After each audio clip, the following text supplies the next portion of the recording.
on parlait d'induction, il y avait une question sur le fait de euh, est-ce que toi tu penses que si par exemple tu fais une induction sur la confusion ou une induction de surcharge, il y avait cette demande de savoir s'il fallait rester toujours dans le même mode, c'est-à-dire que si tu as fait de la confusion pour l'induction, bah, tu restes dans la confusion pendant le travail.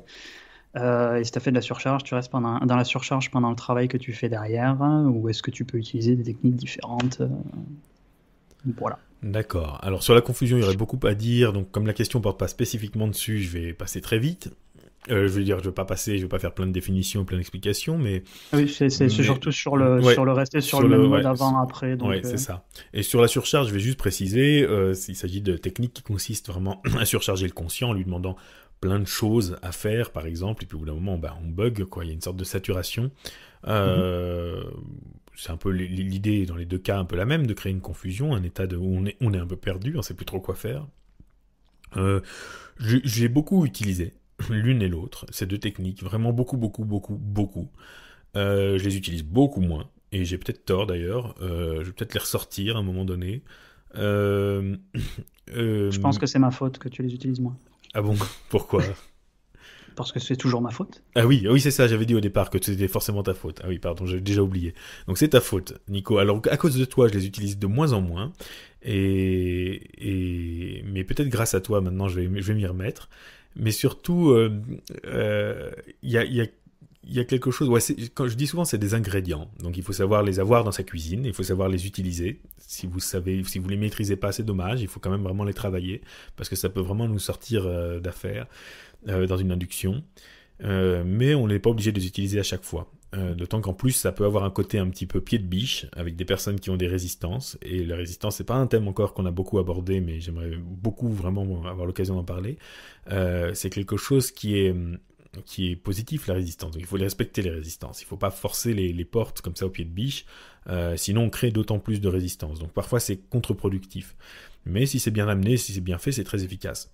Euh, mais ensuite, entre le lien, donc si je commence par ça, si dans mon induction, si au moment où j'hypnotise la personne, je décide d'utiliser beaucoup de confusion, est-ce qu'il faut que j'en utilise ensuite pour créer du changement? Non, je pense pas, et je pense surtout qu'au contraire, une fois que la personne est en hypnose, une fois qu'on l'a désorientée, puis réorientée vers l'hypnose, puisque c'est ce dont il s'agit, euh, eh bien, une fois qu'elle y est, on n'a plus tellement besoin d'être confus, et je dirais même, il faut au contraire être plutôt clair.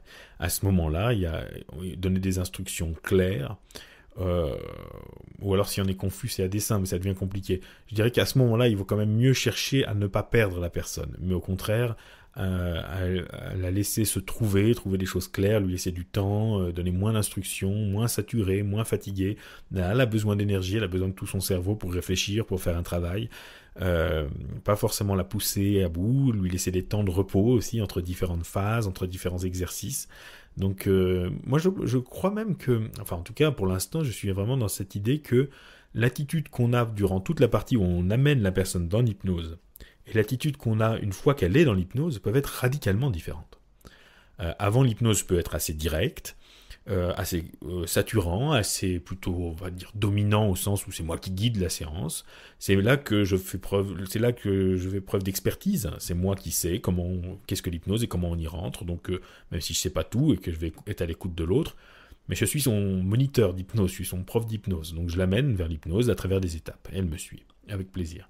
Et une fois que la personne est en hypnose, une fois qu'elle y est, j'ai un état qui est bien stabilisé, où elle est bien, il y est, et elle a accès à des choses, à ce moment-là, au contraire, je me retire, je suis beaucoup moins celui qui guide.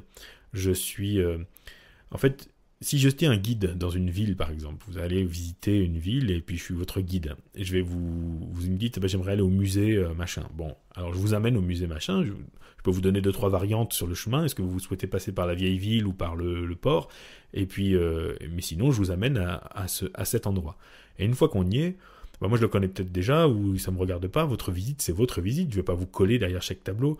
Donc je vous laisse rentrer, visiter le musée, puis je vous attends au bistrot en face en quelque sorte. Et puis quand vous sortez, ben je vous récupère et puis je vous ramène chez vous. Mais c'est la même chose avec l'hypnose. J'amène les personnes jusqu'à un lieu, c'est-à-dire cet état, et une fois qu'elles y sont, ce qui doit se passer, c'est leur expérience. Ça me regarde plus tellement. À ce moment-là, je me retire, je laisse beaucoup d'espace et je laisse la personne faire ses expériences. Je peux lui donner des pistes, des idées, mettre en place lui dire, par exemple, vous pourriez faire ci, ça et ça. Et ensuite, je la laisse faire ça. Et une fois que vous l'avez fait, vous me le dites. Et donc, je l'attends à la sortie, soit pour l'emmener à l'étape suivante, soit pour la ramener à la surface, soit pour la sortir de l'hypnose. Donc, il y a une attitude qui, à mon avis, est radicalement différente. On va être vraiment beaucoup moins directif, moins chercher justement à forcer des portes, autant dans la phase d'induction, c'est-à-dire dans la phase où on hypnotise la personne. On peut chercher à la pousser vers ça.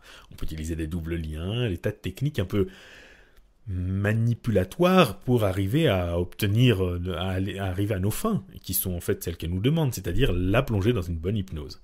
Autant après, non, plus du tout. S'il y a quelque chose qui bloque, il est très important que ça puisse bloquer et que la personne puisse résoudre ce blocage par elle-même. Il ne faut surtout pas que ça vienne de moi, la résolution.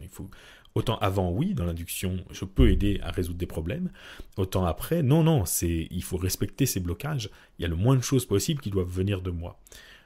Évidemment, c'est très très général ce que je dis, mais je pense que voilà, non seulement non pour ça, mais je dirais vraiment sentez-vous libre d'avoir une posture pour l'induction et une posture pour la phase de travail qui sont radicalement différentes, pourquoi pas.